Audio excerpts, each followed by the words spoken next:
umaga po sa bawat isa. Dito naman po tayo sa isa na namang pagkakataon na makapag-aral tayo ng kanyang salita, sa salita ng Panginoon. Bago po tayo mag-umpisa, uwitan po muna natin ng Panginoon ng isang hymno. Message na lang po kayo kapag mahina yung boses ko, hindi ko po sure kung mahina o malakas. Ngayon pa man, uwitan po muna natin ng Panginoon. Everybody ought to know.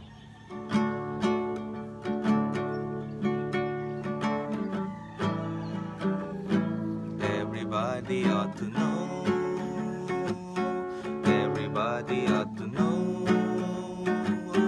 Everybody ought to know who Jesus is. Everybody ought to know. Everybody ought to know. Everybody ought to know who Jesus is. He's the lily of the valley. He's the bright and morning star. He's the fairest of 10,000.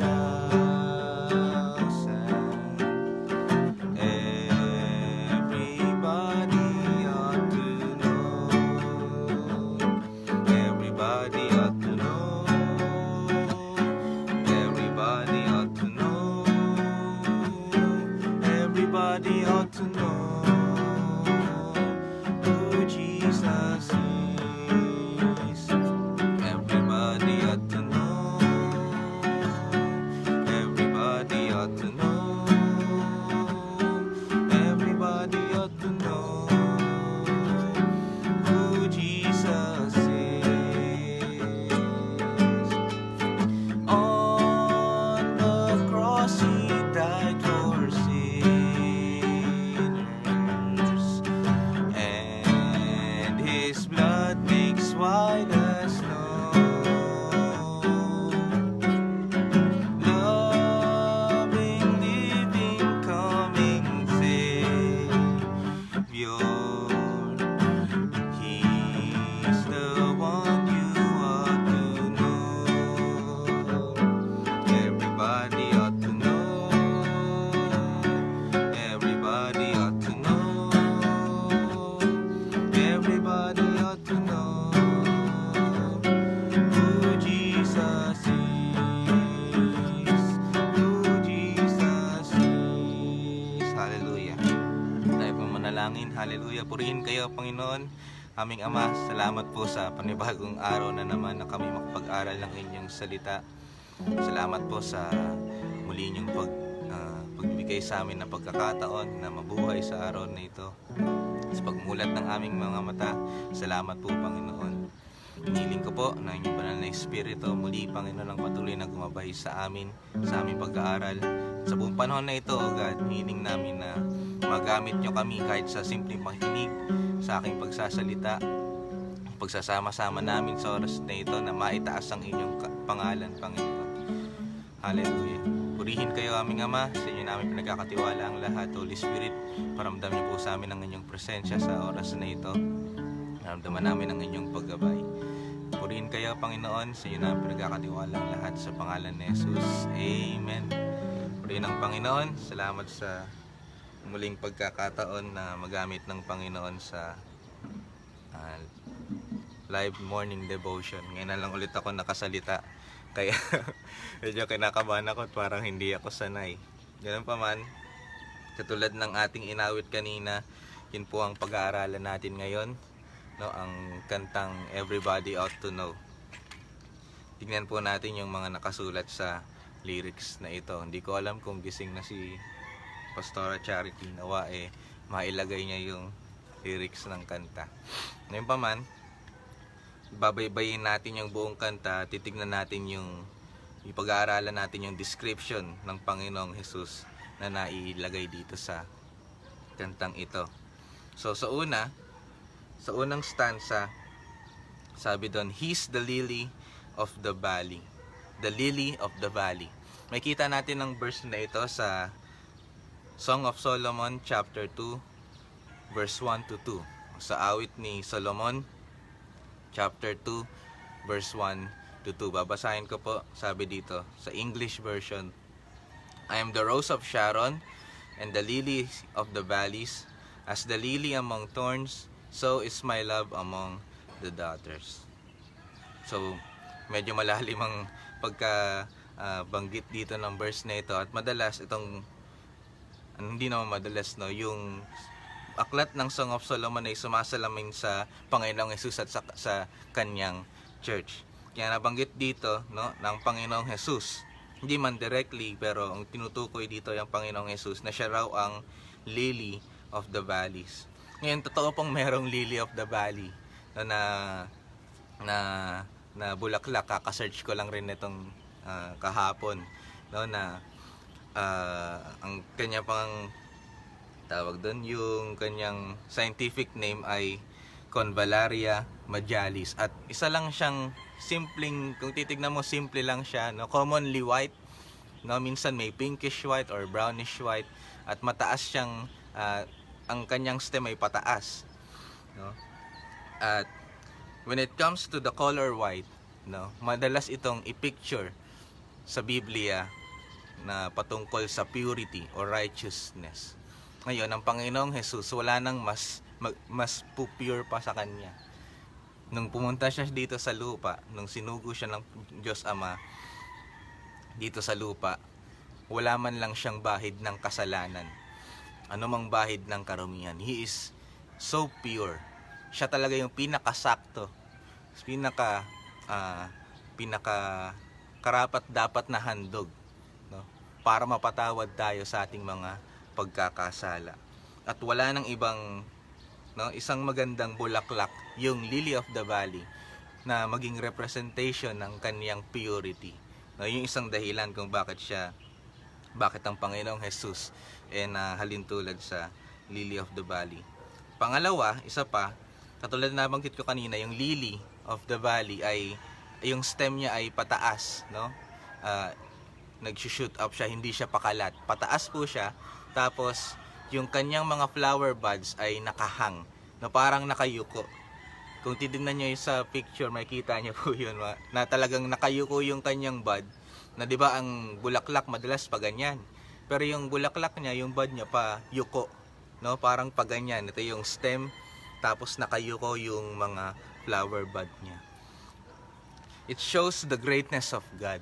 Yung kahit mataas siya, no, na makapangyarihan siya, minamatch niya ito ng kanyang humility, great humility. Nagpapakita ito ng greatness of Jesus, but still he also shows his great humility. Kahit na siya ay mataas, no? Na ipakita kahit siya ay sa Philippians chapter 2 verse sa Philippians chapter 2, makita natin doon kahit kapantay niya ang Panginoon, kahit siya ay Diyos, no?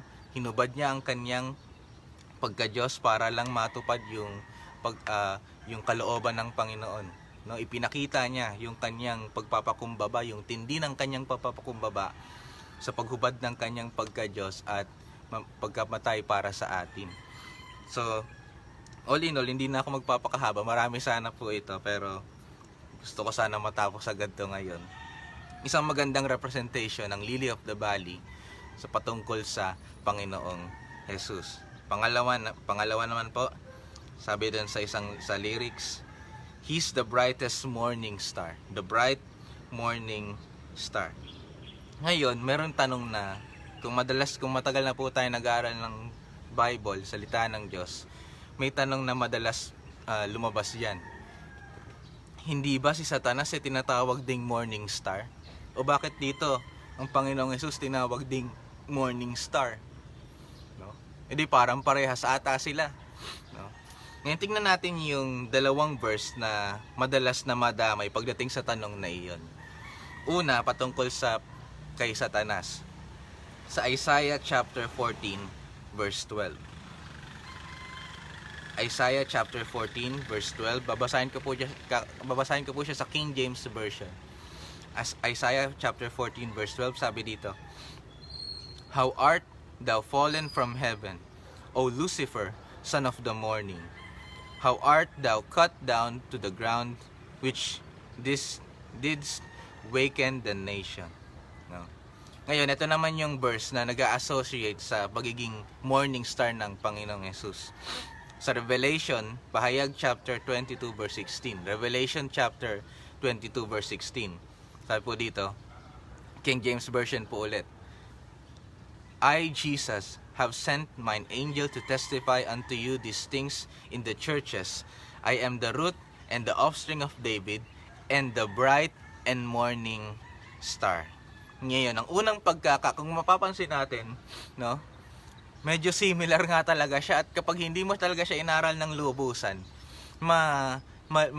madadaya ka ng iyong sariling kaisipan o malilito ka na aakalain nating parehas nga lang na morning star ang Panginoong Jesus. Bakit ganun pinantay si Satanas sa Panginoong Jesus? Ngayon makita natin dito, ang unang pagkakaiba, bakit hindi pwedeng maging kapantay na base sa ating mga nabasang verse, ay hindi talaga kapantay ng Panginoong Jesus. O ang Panginoong Jesus talaga yung bright and morning star. So una, yung translation, yung pinaka-original Greek at Hebrew word.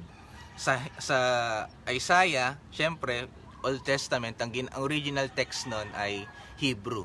Sa Old Testament naman, sa Revelation, ang original text ay Greek. Ngayon, sa Isaiah chapter 14 verse 12, kung mapapansin natin, kung babasahin niyo po yung original Hebrew na translation nun, Hebrew words doon, yung salitang Lucifer ay sa Hebrew ay Helel. No? At ngayon mapapaisip tayo, ba't ganun Helel yung original Hebrew pero Lucifer yung naka-translate sa King James? Ngayon, ang ginawa ng King James, sa ibang translation makikita natin walang Lucifer, lalo na sa mabababaw na English. Sa King James, ginawa nilang Lucifer kasi nga meron ngang confusion na bubo, gawa ng napagtutulad nila ang Panginoong Jesus na morning star kay Satanas. Ngayon, nilagay nila yung Lucifer na talagang ang galing talaga siya sa salitang Latin. Ginawa nilang Lucifer yon para ma-differentiate talaga, para masabi yung na iba si Satanas, iba ang Panginoong Jesus. Ngayon, may malalim pang explanation yan. Binigay ko na lang yung pinakamabilis dahil wala tayong maikli lang oras natin. Ngayon, yung salitang Lucifer, ulitin ko po, sa original Hebrew text ay Helel, na ang ibig sabihin ay morning star din, but patungkol lang ito sa liwanag. So, literally, ang ibig sabihin ng Helel ay light, morning star in a sense of brightness. So, sa makatuwid, maliwanag lang siya. No? Alam natin na ang Panginoong, si Satanas, no, nung siya'y nasa langit pa, ay maliwanag siyang anghel. No? At tinutukoy lang dito, ini-describe lang ni Isaiah yung kaliwanagan, yung liwanag ni Lucifer, pero hindi siya tinatawag na morning star. Kumbaga, dinidescribe lang siya. Ngayon, doon naman sa Revelation chapter 22, yung salitang star, no, and the bright and morning star. Yung salitang star sa original Greek, no, ang original Greek po nun ay aster. Nang ibig sabihin talaga ay between, star. Na talagang literal na meaning ay star. No? So makita natin sa dalawang translation, ay sa dalawang original text, sa Hebrew at sa Greek, magkaiba talaga siya ng ibig sabihin. No? Pangalawang dahilan kung bakit siya magkaiba, no, na hindi dapat natin pwedeng tawaging morning star si Satanas, ay sa Revelation chapter 22, mababanggit doon na talagang kinlaim, talagang sinabi ng Panginoong Jesus, ako yung bright and morning star. No? Talagang sinabi niya, ako yung bright and morning star, the bright and morning star. Ngayon, doon naman sa Isaiah, no, hindi binanggit ni Satanas sa sarili niya na siya yung bright and morning star, kundi dinescribe lang siya dahil sa kanyang angking liwanag, no? Dinescribe lang siya, parang morning star, parang morning star yung liwanag nito. But He is not the bright and morning star. Malinaw po ba? No? So yun yung dahilan kung bakit bright and morning star ang Panginoong Hesus. Ngayon, parang similar siya sa argument na yung tungkol sa ang Panginoong Hesus, He's the Lion of Judah, no? Makita natin yung sa Revelations chapter 5 verse 5. Tapos ang si Satanas naman ay na describe naman na umaatungal, no? Roaring lion, umaatungal na leon. Parang ganun yung similar niya. Parang ganun yung similarity ng dalawang kaso, no? Ang Panginoong Hesus siya yung Lion of Judah, no, nagpapakita ng kanyang royalty at power, pero yung roaring lion nagpapakita lang ng pagiging halimaw halimaw na nagde-devour ng mga hayop ng kung sino man si Satanas. Na malinaw po ba? Kung may tanong po kayo, pwede lang kayo mag-message mamaya, pero tulungan tayo ng Panginoon na maintindihan ito. Pangatlo, sabi dun sa lyrics, He's the fairest of 10,000. He's the fairest of 10,000. Makita po natin to sa Song of Songs ulit, Song of Solomon, chapter 5, verse 10. Babasahin ko lang po, sabi dito sa English, My lover is radiant and ruddy, outstanding among 10,000. Ngayon, katulad na nabanggit ko kanina, it symbolizes Jesus, pinapakita o dinidescribe dito ang Panginoong Hesus na He is outstanding among 10,000. Nagpapakita lang ito ng obvious na excellence ng Panginoon, yung talagang kahigitan ng Panginoon, no, sa atin, lalo na sa mundo, no. Pang-apat, bibilisan ko na lang po dahil 10 minutes na lang. Pang-apat, ito yung isa pinakamaganda na lyrics na nabanggit dito sa kantang ito. On the cross, He died for sinners. On the cross, He died for sinners. Ang Panginoon sa krus, namatay siya para sa ating mga makasalanan. Sabi dito sa Roma chapter 5 verse 8. Roma chapter 5 verse 8 sa ang salita ng Diyos version. Pero ipinakita ng Diyos sa atin ang kanyang pag-ibig sa ganitong paraan, kahit noong tayo'y makasalanan pa, namatay si Kristo para sa atin. Kahit tayo'y makasalanan, no? Habang tayo makasalanan pa, namatay si Kristo para sa atin. Hindi pa nga nalilikha ang mundo pinili na niya. Sumunod siya sa Panginoon, sa Diyos Ama, para mamatay sa atin na mga makasalanan. At alam natin yung verse na ito, John 3:16, For God so loved the world that He gave His only Son, that whosoever believes in Him shall not perish but have eternal life. No? Pinakita ng Panginoon ang kanyang pag-ibig sa atin sa pamamagitan ng pag-alay ng kanyang buhay para lang mapatawad tayo, maligtas tayo sa kapahamakan. Panglima, sa lyrics, His blood makes white as snow. His blood makes white as snow. Makita natin to sa Isaiah chapter 1 verse 18. Isaiah chapter 1 verse 18. Babasahin ko po siya sa malalim na Tagalog. Magsiparito kayo ngayon at tayo'y magkatuwiranan. Sabi ng Panginoon, bagaman ang iyong mga kasalanan ay maging tila mapula, ay magiging maputi na parang niebe. Bagaman maging mapulang gaya ng matingkad na pula, ay magiging parang balahibo ng bagong paligong tupa. No, sabi dito kahit sobrang pula, no, ng ating mga pagkakasala, ating mga kasalanan, lilinisin ito at magtitilang niebe sa puti, parang snow sa puti. Sa English makikita natin yan though they are red like crimson, they shall become wool. Though your sins are scarlet, they shall become white as snow. Ngayon punta naman tayo sa isang verse sa unang Juan chapter 1 verse 17. 1 John chapter 1 verse 17. Babasahin natin sa Tagalog. Unang Juan chapter 1 verse 17. Ngunit kung namumuhay tayo sa liwanag tulad ng Diyos na nasa liwanag, may pagkakaisa tayo at nilinis tayo ng dugo ni Jesus na kanyang anak sa lahat ng kasalanan. Nilinis tayo ng dugo ni Jesus na kanyang anak sa lahat ng kasalanan.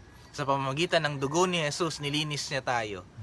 At katulad dun sa Isaiah, kahit sobrang pula o napakatingkad na pula yung ating kasalanan, lilinisin niya pa rin tayo at magmimistulan tayong maputi katulad ng niebe o kasing puti ng bagong paligong tupa.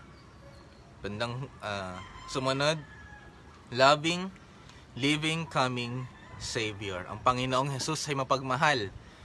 Yan po ba? Alam natin yon sa Ephesians chapter 5 verse 2. Sa English, Ephesians chapter 5 verse 2. Ephesians chapter 5 verse 2. And walk in love as Christ loved us and gave Himself for us, a fragrant offering and sacrifice to God. Christ loved us and gave Himself for us. No, minahal tayo at mahal tayo ng Panginoon at binigay niya pa nga ang kanyang sarili para lang sa atin. Pangalawa, living. Jesus is living. Buhay ang Panginoon. Sa Lucas chapter 24 verse 6 to 7, babasahin ko po siya sa ang salita ng Diyos version. Lucas chapter 24 6 to 7. Wala na siya rito, nabuhay siyang muli. Hindi ba sinabi niya sa inyo noong nasa Galilea pa siya, ang anak ng tao ay kailangang ibigay sa masasamang tao at ipako sa krus, pero mabubuhay siyang muli sa ikatlong araw. Sabi din sa umpisa, nabuhay siyang muli. Buhay ang Panginoong Jesus. Di katulad ng ibang Diyos diyan na patay. No? Pero ang Panginoong Jesus ay buhay. He is living up to now, and He will live eternally. No? Pangatlo, He is the coming Savior. Sa Hebreo chapter 9 verse 28. Hebreo chapter 9 verse 28. Ganon din naman, minsan lang namatay si Kristo nang inihandog niya ang kanyang sarili para linisin ang kasalanan ng mga tao at muli siyang babalik dito sa mundo, hindi na para akuing muli ang kasalanan ng mga tao, kundi para iligtas ang mga taong naghihintay sa kanya. Sa English, Hebrews chapter 9 verse 28, Christ was sacrificed once to take away the sins of many people, and he will appear a second time, not to bear sin, but to bring salvation to those who are waiting for Him. Muli siyang babalik para kunin tayo, para iligtas tayo, to bring salvation. Hallelujah. Sa pang verse, Santiago chapter 5 verse 7, mga kapatid, maging matiyaga kayo hanggang sa pagdating ng Panginoon. Pagmasdan niyo ang magsasaka, matiyaga niyang hinihintay ang pag-ulan, at pagkatapos niyang magtanim, matiyaga rin siya naghihintay sa susunod na ulan at anihan. Sabi dito, mga kapatid, maging matiyaga tayo hanggang sa pagdating ng Panginoon. Maghintay tayo ng matyaga, no, sa pagbabalik ng Panginoon. Sa pang verse, unang Pedro chapter 1, 1 Peter chapter 1 verse 3 to 5. 1 Peter chapter 1 verse 3 to 5. Purihin nawa ang Diyos at Ama ng ating Panginoong Hesukristo, na ayon sa kanyang malaking awa ay ipinanganak na muli tayo sa isang bagong buhay na pag-asa sa pamamagitan ng pagkabuhay na maguli ni Hesukristo sa mga patay, sa isang manang di nasisira at walang dungis, hindi kumukupas, na inilaan sa langit para sa inyo, na nasa kapangyarihan ng Diyos ay iniingatan sa pamamagitan ng pananampalataya sa ikaliligtas na nahanda upang hiyag muli sa huling panahon. Hallelujah. Muling babalik ang Panginoon, mga kapatid, para kunin tayo kung abutan tayo ng rapture, no, ng rapture. Gayunpaman, tuloy tayo. Hallelujah. Salamat sa Panginoon. Pinakahuling lyrics ng kanta, He's the one you ought to know. He's the one you ought to know. Yung ibig sabihin po, yung Tagalog po ng ought, no, ay nararapat. So kung if we will translate this sa Tagalog, ang magiging labas niyan ay siya, ang Panginoong Jesus, yung nararapat nating makilala. Siya yung dapat nating makilala. Madalas kasi, kapag nag-i-invite tayo, no, hindi naman madalas, no, na may mga pagkakataon na kapag nag-i-invite tayo sa mga tao na umattend, oh, punta kayo dun sa church namin, magaling yung pastor dun, magaling magsalita, talagang gaganahan kayo, talagang mapapalapit kayo sa Panginoon. Minsan pinapront natin yung pastor natin. O minsan may panahon talaga, naalala ko one time, nasa Taiwan pa kami, nagpa-pioneer pa lang dun sa isang church sa Chungli. After ng service, nagkakainan na kami. May sabi ng isang dalo, matagal na siyang Christian, no? Yun pa nakakalungkot dun, matagal na siyang Christian. Sabi niya, pagkadalo niya, sabi niya, alam niyo, natutuwa, mas gusto kong magsalita si Pastor Paul. Kasi pag siya nagsasalita, hindi nakakaantok, talagang matatawa ka talaga, tas hindi ka aantukin. Sabi ko na lang sa sarili ko. Sabihin ko sana, pero hindi ko na lang binanggit. Sabi ko, edi Brad, pumunta ka na lang sa comedy bar. Doon ka na lang magpunta, talagang hindi ka aantukin doon. Tatawa ka lang doon ng tatawa. Madalas, imbis na hanapin natin ang Panginoon, ang kanyang salita, ang madalas nating hinahanap ay yung pastor na magaling magsalita. Hindi po ba? Minsan nakikita ko rin yung sarili kong ganyan, pero patawarin tayo ng Panginoon kung ganyan ang nagiging ugali natin, no? Madalas din na umaasa tayo sa pastor na nilalakip natin ang pag-asa natin sa pastor. Oh, sabi kasi ni pastor ganyan.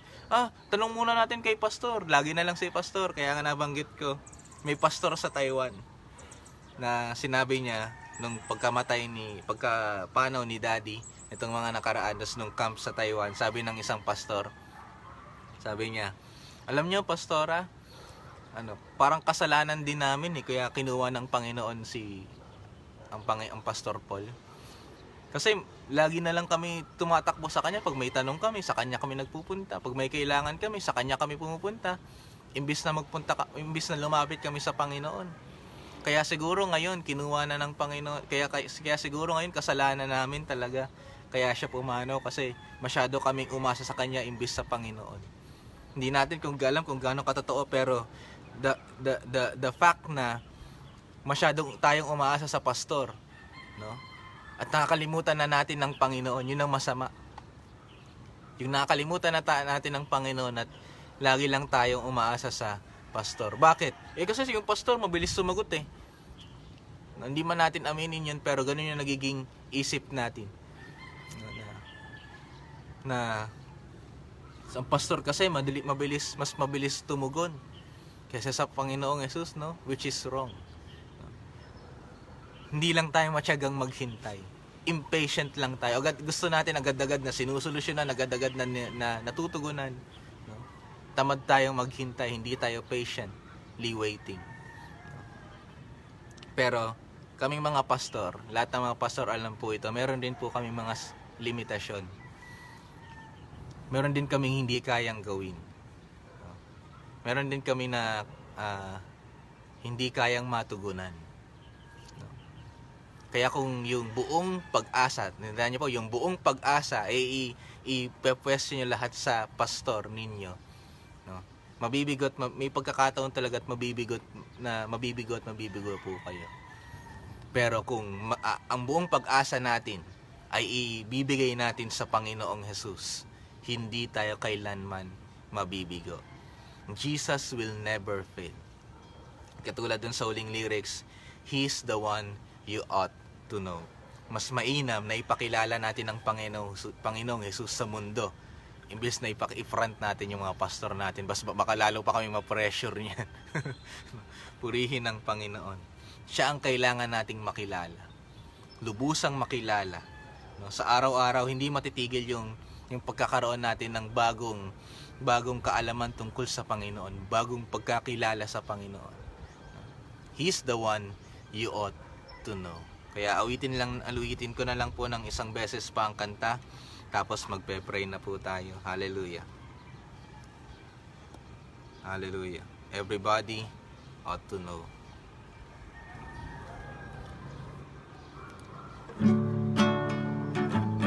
Everybody ought to know. Everybody ought to know. everybody ought to know who Jesus is. Everybody ought to know. Everybody ought to know. Everybody ought to know who Jesus is. He's the lily of the valley. He's the bright and morning star. He's the fairest of 10,000.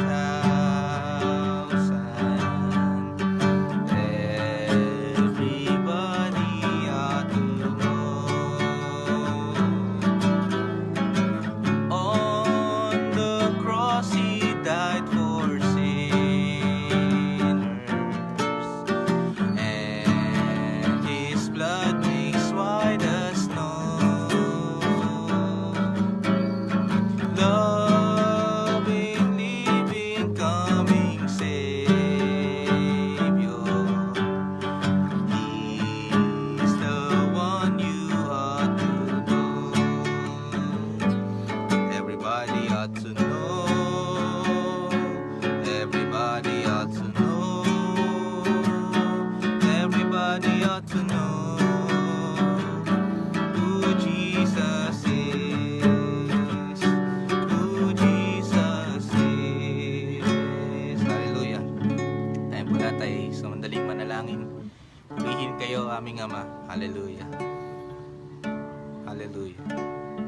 Kung meron pong ngayon lang nakapakinig ng ganitong klaseng devotion, o ngayon lang nakarinig ng salita ng Diyos at nais nyo nais nyo mas lalo pang makilala ang Panginoong Jesus sa inyong buhay, sumunod po kayo sa simpleng panalangin ito. Gagabayan ko po kayo sa pananalangin at mamaya papanalangin naman po namin kayo. Panginoong Jesus, salamat po sa pag-alay ng inyong buhay para sa amin, para mapatawad ang aming pagkakasala. Patawarin niyo po kami sa aming mga nagawang pagkakasala. Linisin niyo kami tulad at maging malinis kami tulad ng puti ng niyebe. Binibigay po namin sa inyo ang aming buhay. Niling namin na mas lalo namin kayong makilala. Purihin kayo, aming Panginoong Jesus, sa pangalan ni Jesus. Amen. Aming Ama, salamat po sa oras na ito. Nagkaroon kami ng dagdag na kaalaman patungkol sa inyong anak. Hiling namin, Panginoon, sa araw-araw, O God, lagi naming hanapin ang Panginoong Jesus. Lagi namin siyang lagi kaming magnasa na mas lalo kayong makilala. Mas lalo magkaroon ng fellowship, Panginoon. Mas lalo namin kayong lapitan. At ibigay namin ang buong pag-asa namin sa inyo. Purihin kayo, aming Ama. Panginoong Jesus, purihin kayo. Salamat po sa oras na ito. Holy Spirit, patuloy niyo pong ilagay sa aming mga puso ang mensaheng narinig namin sa oras na ito. Kung sa ganon, O God, ay hindi namin makalimutan at laging ma-refresh sa aming isipan kung sino kayo, Panginoong Jesus. Purihin kayo sa oras na ito. Salamat sa inyong mensahe. Naway mapalakas kami ng inyong salita sa oras na ito. Hallelujah. Purihin kayo sa inyong lahat ng papuri po sa salamat sa pangalan ni Jesus. Amen. Purihin ang Panginoon. God bless po sa bawat isa. Sa Diyos po ang lahat ng papuri. Mga kapatid, lagi nating nasain na makilala o lubusan pang makilala ang Panginoong Jesus sa araw-araw. At kung meron man tayong mga kakilala na hindi pa nakakilala sa Panginoong Jesus, ang Panginoong Jesus agad ang ating ipakilala sa kanila. Hallelujah. Purihin ang Panginoon. Sa Diyos po ang lahat ng papuri. God bless po sa bawat isa. Binabati ko po ang lahat na nakikinig sa overseas, sa Taiwan, sa Vietnam, sa Singapore, sa Middle East, sa UAE, sa Qatar, sa Kuwait, no, saan pa ba? sa Egypt, no, at sa Italy, sa iba pang mga lugar na hindi ko pa napupuntahan. No? God bless po sa Korea, nasa South Korea. God bless po sa inyo. At pag ganon din dito sa Pilipinas, sa Diyos po ang lahat ng papuri. Magkita-kita po ulit tayo sa mga susunod pang devotion. God bless po. Purihin ang Panginoon. Sa Diyos po ang lahat ng papuri.